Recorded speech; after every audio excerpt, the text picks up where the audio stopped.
e é chegado o momento de vocês serem apresentados as peças.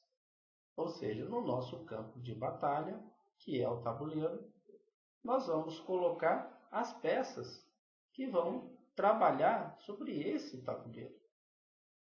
O jogo de xadrez, sendo então, acredito que tenha vindo da Índia, sendo então um jogo medieval, que a origem teria sido por volta de 1500 anos atrás, o inventor do jogo de xadrez usou o que ele tinha ali no meio. Ou seja, havia um rei, sendo um jogo medieval, na Idade Média, havia ali os reis, os castelos. Então, esta peça é o rei, é a principal peça do jogo, a peça mais importante. Esta outra peça é a dama. Na realidade é a rainha, mas para a gente colocar só a letra inicial na hora de fazer a anotação dos lances, a gente iria ficar confuso. R de rei com R de rainha. Por isso que a gente usa falar dama. Mas se falar rainha não está errado. Mas nós temos o rei, aí nós vamos ter a letrinha R, e a dama, a letra D. E aí nós não vamos ter dúvidas quanto à anotação, se é o movimento de rei ou se é o movimento de dama.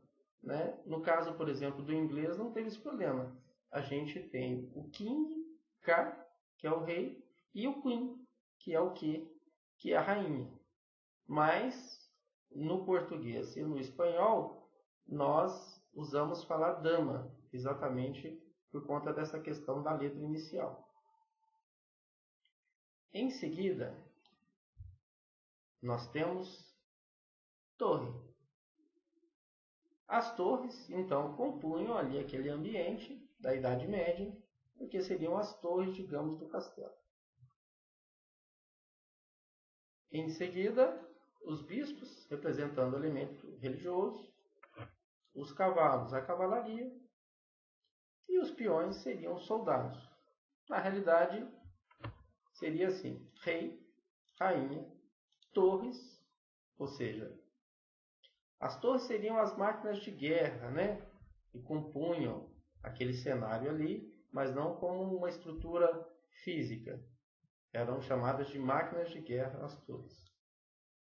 Então, quando havia uma batalha, essas torres participavam, como, não sei se vocês já viram, o cavalo de Troia, que eram construções grandes de madeira, e essas torres, então, compunham aquele cenário ali.